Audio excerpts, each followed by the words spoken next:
প্রত্যেক মানুষের আল্লাহ তাআলা তার রুহু তার দেহ থেকে দুইবার আলাদা করে, একবার চূড়ান্ত ভাবে মালাকুল মউত আজরাইল দিয়া, আর দ্বিতীয় খোদার কসম আল্লাহ বলছে প্রত্যেকবার বান্দা যখন ঘুমায় আল্লাহ তার রুহুটা তার দেহ থেকে আলাদা করে নেয়।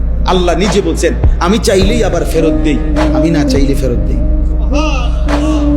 আল্লাহু ইয়াতাওয়াফাল আনফুসা হিনা মাউতিহা ওয়াল্লাতী লাম তামুত ফী মানামিহা ফায়ুমসিকুল্লাতী কাদা আলাইহাল মাউত ওয়া ইউরসিলুল উখরা ইলা আজালিন মুসাম্মা। এরপরে আল্লাহ কি সুন্দর করে বলছে, তবে শোনো বান্দা, প্রতিবার যদিও আমি রুহুটা ফেরত দেই ঘুম থেকে জাগবার সময়, কিন্তু এইটাও ইলা আজালিম মুসাম্মা, একটি নির্দিষ্ট সময় পর্যন্তই ফেরত দিচ্ছি।